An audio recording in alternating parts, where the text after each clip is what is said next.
Bilingual study में आपका most welcome है। जी हाँ दोस्तों, अगर आप 9th का एग्ज़ाम देने जा रहे हैं, बिहार बोर्ड के द्वारा जो जारी किया जा रहा है 9th का एग्ज़ाम होने जा रहा है, उसमें अगर आप सम्मिलित होने जा रहे हैं तो आपके लिए ही ये वीडियो है। विज्ञान का है ये वीडियो, मॉडल प्रैक्टिस सेट है विज्ञान का, यानी साइंस का क्लास 9th के वीवीआई क्वेश्चन का मॉडल प्रैक्टिस सेट है। अगर आप एग्ज़ाम देने जा रहे हैं, आपका एग्ज़ाम है 9th का, तो आप इस वीडियो को लास्ट तक जरूर देखें। इसमें 50 क्वेश्चन होगा, इसी तरह का सीरीज चलेगा। अगर आपको इसी तरह का और वीडियो चाहिए तो कमेंट करके ज़रूर बताएं। उसके साथ अगर आपने पिछले गत वर्ष का जो एग्ज़ाम हुआ था उसका आंसर की नहीं दिखाया था, डिस्क्रिप्शन में लिंक है, वहाँ जा करके देख सकते हैं। आपको मेरे चैनल में 9th का सभी सब्जेक्ट का आंसर की उसके साथ साथ में आपको मॉडल प्रैक्टिस सेट मिल जाएगा। इसलिए मेरे चैनल के साथ जुड़िए और वीडियो को लाइक करके कमेंट करके ज़रूर बताएं कि आपको चाहिए, और मॉडल प्रैक्टिस सेट तो मैं आपके लिए वीडियो बनाता रहूँगा। तो चलिए, पहला क्वेश्चन जैसा कि आपको स्क्रीन पे दिख रहा है, CFC जिसका फुल फॉर्म होता है क्लोरोफ्लोरोकार्बन, किसको प्रभावित कर रहा है, किसको इफेक्टेड कर रहा है? तो आंसर होगा ऑप्शन यहाँ पर ए, यानी ओजोन को, O3 यानी ओजोन परत को ये क्षय कर रहा है CFC। तो आंसर यहाँ बिल्कुल एक का ए हो गया। और दूसरा नंबर क्वेश्चन देखते हैं क्या कह रहा है। दूसरे नंबर क्वेश्चन में कहा जा रहा है कुल उपलब्ध का कितना प्रतिशत खारा जल है। कुल उपलब्ध जल होना चाहिए यहाँ पर, कुल उपलब्ध जल का कितना प्रतिशत खारा जल है। तो आपको पता ही होगा कि 97% यानी 97% जो है वो कुल जो उपलब्ध जल है उसका 97% जल जो है खारा जल है, जिसको है ना क्या कहते हैं, हार्ड वाटर कहते हैं। समुद्र में 96.6% जो जल पाया जाता है वो पूरे का पूरे खारा जल है। तो चलिए, तीसरा नंबर क्वेश्चन में देखते हैं क्या कह रहा है। तीसरे नंबर क्वेश्चन में कह रहा है जल में मरकरी की उपस्थिति से कौन सा रोग होता है? कैलोरा, टाइफाइड, साधारण बुखार, मीनामाटा। तो ये सही आंसर हो जाएगा आपका ऑप्शन डी, यानी मिनीमाटा। ऑप्शन डी यहाँ बिल्कुल सही है। मिट्टी के संगठन में खनिज कितना प्रतिशत यानी मिनरल कितना प्रतिशत होता है? तो यहाँ ऑप्शन ए में है 20%, ऑप्शन बी में 45%, ऑप्शन सी में 5%, ऑप्शन डी में 25%। तो क्या हो जाएगा आपका ऑप्शन बी हो जाएगा, यानी 45% जो है उसमें मिनरल्स होता है। अगला क्वेश्चन देखते हैं 5 नंबर क्वेश्चन में क्या कह रहा है। 5 नंबर क्वेश्चन में कह रहा है नवीकरणीय संसाधन। संसाधन आपने पढ़ा होगा, नवीकरणीय, अनवीकरणीय संसाधन। तो नवीकरणीय संसाधन किसे कहते हैं? जिसका बार बार उपयोग किया जा सकता है। ठीक है, तो ऑप्शन ए यहाँ आपका बिल्कुल सही हो जाएगा। और नवीकरणीय जिसका बार बार उपयोग नहीं किया जा सकता है, जैसे जल है, वायु है, ये नवीकरणीय संसाधन है, जबकि कोयला, पेट्रोलियम ये सब जो है आपका अनवीकरणीय संसाधन है। अगला क्वेश्चन है माइटोकॉन्ड्रिया होना चाहिए, लिखने में दिक्कत है, कि आंतरिक झिल्ली मुड़कर कैसे रचना का निर्माण करती है? तो यहाँ इसका 6 का सही आंसर आपका क्या हो जाएगा? क्रिस्टी, यानी ऑप्शन सी जो है आपका बिल्कुल सही है। वीडियो को लाइक कर दें। अगर इसी तरह का और वीडियो चाहिए, और सब्जेक्ट का वीडियो चाहिए, तो आप कमेंट करके ज़रूर बताएं। इनमें से कौन आत्महत्या की थैली, सुसाइड बैग किसे कहा जाता है? तो ये आप लोग को पता ही होगा कि सुसाइड बैग किसको कहा जाता है। लाइसोसोम को सुसाइड बैग कहा जाता है, यानी आत्महत्या की थैली कहा जाता है। पावर हाउस किसे कहा जाता है? ठीक है, ऊर्जा गृह किसे कहा जाता है? आप लोग कमेंट करके ज़रूर बताएं। अगला क्वेश्चन कहा जा रहा है यहाँ पर इनमें से किस में डीएनए पाया जाता है? डीएनए फुल फॉर्म आपको पता ही होगा, deoxy ribo nucleic acid. Deoxy ribo nucleic acid होता है डीएनए का फुल फॉर्म। तो यहाँ पर कह रहा है कि पाया जाता था, किस में पाया जाता है? तो 8 का सही आंसर यहाँ पर आपको हो जाएगा इनमें से सभी। वो केंद्रक हो, गुणसूत्र हो, माइटोकॉन्ड्रिया हो या क्लोरोप्लास्ट हो, सभी में डीएनए पाया जाता था, यानी आंसर यहाँ पर डी बिल्कुल सही हो गया। अगला क्वेश्चन देखते हैं इनमें से किससे गुणसूत्र का निर्माण होता है? गुणसूत्र का निर्माण किससे होता है? तो यहाँ पर पूछ रहा है आपको डीएनए से, आरएनए से, प्रोटीन से, डीएनए एवं प्रोटीन से। तो सही आंसर क्या हो जाएगा आपका? डीएनए और प्रोटीन से। मैंने डीएनए का तो आपको फुल फॉर्म बता दिया, अब आरएनए का फुल फॉर्म को कमेंट में ज़रूर लिखें। आरएनए का फुल फॉर्म क्या होता है? आप लोग जल्दी से कमेंट करके बताएं। अगला क्वेश्चन देखते हैं पराश्रव्य तरंग का उपयोग होता है। पराश्रव्य तरंग का उपयोग किस में होता है? तो आपका सही आंसर यहाँ पर हो जाएगा 50 NAR में, यानी ऑप्शन ए जो है आपका बिल्कुल सही है। धातु की भारी रचना के अंदर टूट का पता लगाने में उपयोग होता है, तो किसका उपयोग होता है? तो यहाँ हो जाएगा आपका, इसका सही आंसर हो जाएगा पराश्रव्य तरंगों का, यानी ऑप्शन ए जो है आपका बिल्कुल सही है। प्राश्रव्य तरंग के द्वारा हृदय की धड़कन का ग्राफ बनाने वाले यंत्र को कहा जाता है। हृदय यानी हार्ट के धड़कन का ग्राफ जो होता है आपका ईसीजी जिसको बोलते हैं शॉर्ट में, ठीक है। तो उसमें क्या हो जाएगा, इसका 12 का सही आंसर हो जाएगा इकोकार्डियोग्राफी। इसी को ईसीजी बोला जाता है, ईटी है ना, इकोकार्डियोग्राफी। ऑप्शन ए जो है बिल्कुल सही है। पित्ताशय तथा गुर्दे की पत्थर का पता लगाने में उपयोग किया जाता है। पित्ताशय तथा गुर्दे की पत्थर का पता लगाने में क्या किसका उपयोग किया जाता है, तो यह हो जाएगा प्राध्वनि संसूचक को किया जाता है, यानी ऑप्शन ए जो है बिल्कुल आपका सही है। 14 नंबर क्वेश्चन में देखते हैं। ये मॉडल प्रैक्टिस सेट 1 है, जैसा कि मैंने बताया। इसी तरह का और प्रैक्टिस सेट भी मैं डालूंगा, उसके लिए आपको सिर्फ कमेंट करके बताना है। ध्वनि के बहुल परावर्तन का उपयोग होता है, तो ध्वनि के बहुल परावर्तन का उपयोग किस में होता है, मेगाफोन में, कर्णतुर्य में, लाउड स्पीकर में, सभी में। तो इसका सही आंसर हो जाएगा आपका कि ध्वनि के बहुल परावर्तन का प्रयोग जो है कर्णतुर्य में होना चाहिए। इसमें ऑप्शन बी मेरे ख्याल से होना चाहिए, ठीक है। इसमें आप लोग कमेंट करके बताएं कि आपके अनुसार क्या होना चाहिए। अगला देखते हैं, निम्नलिखित में कौन पदार्थ नहीं है। 15 नंबर क्वेश्चन में कह रहा है कि कौन पदार्थ नहीं है। तो देखिए हवा, जल, भोजन सब पदार्थ, स्नेह जिसको प्रेम कहते हैं ये पदार्थ नहीं है, ठीक है। तो ऑप्शन जो है आपका सी यहाँ बिल्कुल सही है। किस अवस्था में अणुओं की ऊर्जा अधिकतम होती है, तो अधिकतम ऊर्जा जो होती है गैसीय अवस्था में होती है, जबकि न्यूनतम जो ऊर्जा होती है वो ठोस अवस्था में होती है। किस अवस्था में अणुओं की ऊर्जा सबसे कम होती है, यहाँ फिर पूछ लिया, तो क्या हो जाएगा आंसर आपका ठोस, यानी ऑप्शन ए बिल्कुल सही है। निम्नलिखित में द्रव में कौन अनिश्चित है, द्रव में कौन अनिश्चित है। अगर आपको इसका पीडीएफ चाहिए तो मेरे टेलीग्राम चैनल में आप जुड़ जाइए, जिसका लिंक नीचे डिस्क्रिप्शन में दिया है, वहाँ इसका आपको पीडीएफ मिल जाएगा सारा सेट का। लेकिन इसके लिए आपको चैनल के साथ जुड़ना होगा, टेलीग्राम के साथ जुड़ना होगा। निम्नलिखित में द्रव में कौन अनिश्चित आकार है ना, अनिश्चित है। तो किसी भी द्रव का अनिश्चित क्या होता है, आकार होता है, उसका अनिश्चित आकार होता है। जिस आकार में उसको ढालिएगा उसी आकार में वो ढल जाता है। अगला क्वेश्चन देखते हैं। बर्फ का एक टुकड़ा जल की सतह पर तैरता रहता है। जल की सतह पर बर्फ को अगर रखिएगा तो वो तैरता है, किसकी वजह से, बर्फ जल से हल्की होती है, यानी ऑप्शन सी जो है आपका बिल्कुल सही होगा। अगला, तत्व के सूक्ष्मतम यानी माइक्रो कण को क्या कहते हैं, तो क्या हो जाएगा आपका परमाणु कहते हैं, यानी ऑप्शन जो है यहाँ बिल्कुल भी दुरुस्त है, सही है।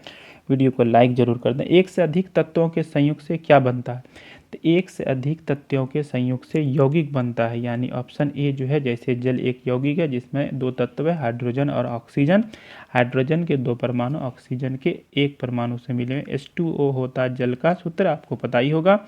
अगला देखते हैं, निम्नलिखित में कौन तत्व नहीं है। तत्व नहीं पूछ रहा है यहाँ पर के, तो तत्व क्या क्या हो जाएगा, धातु, अधातु, उपधातु सब तत्व है। कोलाइडल जो है ये, कोलाइड या कोलाइडल जो है ये आपका तत्व नहीं है, ऑप्शन डी जो है आपका बिल्कुल सही है।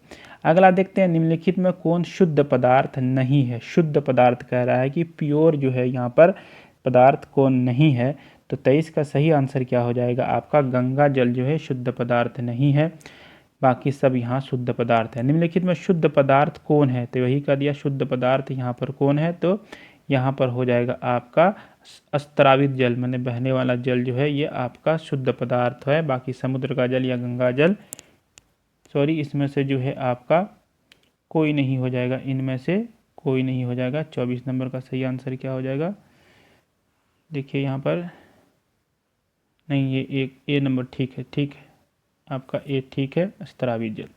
ज्योति तीव्रता का मात्रक है। ज्योति तीव्रता यानी जो है आपका प्रकाश तीव्रता का मात्रक क्या होता है, तो कैंडेला होता है, यानी ऑप्शन ए जो है आपका बिल्कुल सही है, बिल्कुल सही है। अगला देखते हैं, 1 AMU बराबर होता है, तो 1 AMU बराबर कितना होता है, 1.66 इंटू 10⁻⁻27 kg जो है आपका ऑप्शन एक जो है वो बिल्कुल सही है। पारसिक इकाई है किसकी, पारसिक इकाई किसकी है, तो लंबाई की, यानी ऑप्शन सी जो है आपका बिल्कुल सही है। प्रकाश वर्ष इकाई, ये क्वेश्चन भी आई है, प्रकाश वर्ष किसका इकाई है, तो ये आपका दूरी का इकाई, यानी ऑप्शन सी जो है आपका बिल्कुल सही है। अगला देखते हैं क्वेश्चन में, समतल कोण अनुपात हैं 2, है ना, समतल कोण अनुपात हैं 2, तो इसका सही आंसर आपको क्या हो जाएगा कि समतल कोण अनुपात किसके 2 हैं, तो दूरियों का, यानी ऑप्शन जो ए है आपका बिल्कुल सही है। 10 मेगावाट बराबर होता है या 10 मेगावाट बराबर है। तो 30 का सही आंसर हो जाएगा 10⁻7 वाट, यानी आपका जो है ऑप्शन ए बिल्कुल सही है। अगला देखते हैं, इनमें से किस समुदाय में सबसे अधिक प्रजातियां पाई जाती है। सबसे अधिक प्रजातियां किस में पाई जाती है, तो आर्थ्रोपोडा में, यानी आपका ऑप्शन जो है आपका यहाँ पर सी बिल्कुल सही। आर्थ्रोपोडा में सबसे अधिक प्रजातियां पाई जाती है। इनमें किस में दंश कोशिकाएं पाई जाती है। दंश कोशिकाएं जो है किस में पाई जाती है, ठीक है, दंश कोशिकाएं इसमें किस में पाई जाती है, तो ये हो जाएगा निडेरिया में, निडेरिया में, ठीक है, ऑप्शन ए बिल्कुल सही हो जाएगा। अगला देखते हैं, लीडरबर्ग एवं लीडरबर्ग ने 1952 में किस बैक्टीरिया पर प्रयोग करके ये सत्यापित किया कि आनुवंशिक गुणों में विविधता वातावरण के परिवर्तन के पहले हो जाती है। तो इसका सही आंसर क्या होगा, आप लोग ने पढ़ा होगा इकोलाई, यानी ऑप्शन ए जो है आपका बिल्कुल सही है। ई का फुल फॉर्म क्या होता है, आप लोग कमेंट करके बताएं। पृथ्वी पर सजीवों में सबसे अधिक विविधता कहाँ पाई जाती है। विविधता डाइवर्सिटी कहाँ पाई जाती है, तो कर्क रेखा एवं मकर रेखा, ठीक है, कैप्रिकॉर्न, ठीक है, Tropic of Capricorn, Tropic of Cancer में, यानी ऑप्शन डी जो है आपका बिल्कुल सही हो जाएगा, बी एवं सी। 35 नंबर में कह रहा है वंश वृद्धि के मदद से को दर्शाते हैं। किसको दर्शाते हैं, वंश वृद्धि की मदद से, तो आपका हो जाएगा वर्गीकरण, जैविक विकास, यानी इनमें से दोनों, ऑप्शन सी जो है आपका बिल्कुल सही है। हाइड्रो इलेक्ट्रिक पावर प्लांट में परिवर्तित होता है। तो हाइड्रो इलेक्ट्रिक जहाँ जल ऊर्जा जिसको कह सकते हैं, तो वहाँ पर क्या हो जाता है कि आपको जल ऊर्जा में क्या होता है कि 36 का सही हो जाएगा, गतिज ऊर्जा को विद्युत ऊर्जा में, जल की गति को यूज करके गतिज ऊर्जा को किस में किया जाता है, विद्युत ऊर्जा में परिवर्तित किया जाता है। ऑप्शन ए आपका बिल्कुल सही है। अगला, पौधे द्वारा किए गए प्रकाश संश्लेषण में परिवर्तित होता है। तो क्या परिवर्तित होता है, तो आपका यहाँ पर सही आंसर हो जाएगा 37 नंबर का प्रकाश ऊर्जा रासायनिक ऊर्जा में। प्रकाश ऊर्जा यानी सूर्य का प्रकाश ऊर्जा रासायनिक ऊर्जा में परिवर्तित होता है प्रकाश संश्लेषण में। अगला क्वेश्चन देखते हैं, 38 नंबर में कह रहा है ब्रह्मांड की कुल ऊर्जा प्लस मात्रा होती है कहलाता है। ऊर्जा प्लस मात्रा क्या कहलाती है, तो सही आंसर हो जाएगा ऊर्जा संरक्षण नियम, यानी ऑप्शन जो है आपका ए बिल्कुल सही है। कोयले पेट्रोलियम के जलने में परिवर्तित होता है। तो कोयला पेट्रोलियम क्या है आपका, ये है रासायनिक ऊर्जा ताप ऊर्जा में, यानी ऑप्शन ए जो है आपका बिल्कुल सही है। हम आपस में दोनों तलहथी को रगड़ने पर परिवर्तित होता है, मतलब दोनों हाथों को रगड़ने से क्या परिवर्तित होता है, तो ये मांसपेशिया ऊर्जा जो है वो ताप ऊर्जा में परिवर्तित होता है, यानी ऑप्शन बी जो है आपका यहाँ पर सही है। दूध से क्रीम को पृथक यानी अलग करने के लिए जिस विधि का प्रयोग किया जाता है, दूध से क्रीम निकालने के लिए जिस विधि का उपयोग किया जाता है वो है, तो वो क्या है, अपकेंद्रीकरण, यानी ऑप्शन सी जो है आपका बिल्कुल सही। अगला क्वेश्चन देखते हैं, 42 नंबर में क्या कह रहा है, तो 42 नंबर में आपको कह रहा है रंग वाले घटक डाई को नीले अथवा काले रंग की स्याही से पृथक किया जाता है। इसका सही आंसर क्या हो जाएगा, 42 का सही आंसर क्या होना चाहिए, तो वाष्पीकरण द्वारा। सही आंसर आपको वाष्पीकरण, इसमें थोड़ा सा संदेह है, इसमें आप लोग कमेंट करके बताएं। चलिए नेक्स्ट क्वेश्चन देखते हैं, दो अघुलनशील द्रवों के मिश्रण को पृथक यानी अलग किया जा सकता है, अलग किया जाता है, तो 23 का क्या हो जाएगा, पृथककारी कीप द्वारा, यानी ऑप्शन ए जो है यहाँ पर आपका 43 का ये सही हो जाएगा। नेक्स्ट देखते हैं, निम्नलिखित में कौन टिंडल प्रभाव का प्रदर्शन करता है। तो टिंडल प्रभाव का प्रदर्शन कौन करता है, स्टार्च का विलयन, यानी ऑप्शन डी जो है आपका यहाँ पर सही है। निम्नलिखित मिश्रणों में कौन विलयन है, तो निम्नलिखित मिश्रणों में कौन विलयन है, तो यहाँ पर 45 का सही आंसर हो जाएगा आपका सोडा वाटर, यानी ऑप्शन डी जो है ये विलयन है, ठीक है, डी आपका यहाँ सही हो जाएगा। निम्नलिखित में कौन भौतिक परिवर्तन है, भौतिक परिवर्तन इनमें से देखिए, लोहे में जंग लगना, मोमबत्ती का जलना, जल का जमना, कोयले का जलना। तो देखिए जो वापस अपनी अवस्था में आ सकता है वही भौतिक परिवर्तन था। जल का जमना, जल जम करके बर्फ़ बन जाएगा, फिर बर्फ़ से पानी बन सकता है, तो ये आपका भौतिक परिवर्तन हो गया। जो अपनी पुरानी अवस्था में नहीं लौट सकता वो रासायनिक परिवर्तन। नीचे में दिया है, निम्नलिखित में कौन रासायनिक परिवर्तन का उदाहरण है, तो यहाँ पर देखिए रासायनिक परिवर्तन का उदाहरण कौन है, तो कोयले का जलना, यानी कोयला जब जल जाएगा तो फिर से वो कोयला नहीं बन सकता, जबकि जल का उबलना, उबल के फिर जल जो है जल बन सकता है, लोहे का पिघलना, पिघल के फिर वो लोहा बन सकता है, जलवाष्प का संघनन, संघनन से फिर वो जलवाष्प बन सकता है। तो ऑप्शन डी यहाँ 47 का सही हो गया। विभाज्योतक ऐसा ऊतक है जिसमें क्या होता है, आपका 48 का सही आंसर हो जाएगा। यहाँ पर विभाजनशील कोशिकाएं पाई जाती, ये भी सही है। कोशिका भित्ति पतली और अंतर कोशिकीय रिक्त स्थान का अभाव होता है, ये भी सही है। कोशिका द्रव सघन और एक बड़े केंद्रक से मुक्त होता है, ये भी सही है। तो उपरोक्त सभी गुण पाए जाते हैं, यानी ऑप्शन डी जो है आपका बिल्कुल सही है। पौधे के तने की लंबाई में वृद्धि किसके कारण होती है, तो किसके कारण होती है यहाँ, शीर्षस्थ विभाज्योतक के द्वारा, यानी ऑप्शन जो है आपका सी बिल्कुल सही है। लास्ट क्वेश्चन है इस मॉडल सेट का, घास के तने की लंबाई में वृद्धि किसके कारण होती है, घास के तने में की लंबाई में वृद्धि किसके कारण होती है, तो इसका आंसर भी हो जाएगा आपका ये शीर्षस्थ विभाज्योतक, यानी ऑप्शन जो है आपका इसका भी डी आंसर हो जाएगा। तो ये कुल मिलाकर के आपका 50 क्वेश्चन था इस सेट में। अगर आपको वीडियो पसंद आया थोड़ा सा भी तो वीडियो को लाइक कर दें, चैनल में नए हैं तो चैनल को सब्सक्राइब कर दें, और आपको पीडीएफ चाहिए तो टेलीग्राम ज्वाइन कर लें, जिसका लिंक डिस्क्रिप्शन में दिया हुआ है। उसके साथ साथ अगर आपको और मॉडल सेट, इसी तरह का मॉडल प्रैक्टिस सेट, जैसे कि यहाँ पर अगला प्रैक्टिस सेट आपको दिख रहा होगा, इस तरह का और चाहिए तो आप कमेंट करके ज़रूर बताएं। आपसे मिलते हैं अगली वीडियो में, तब तक के लिए धन्यवाद।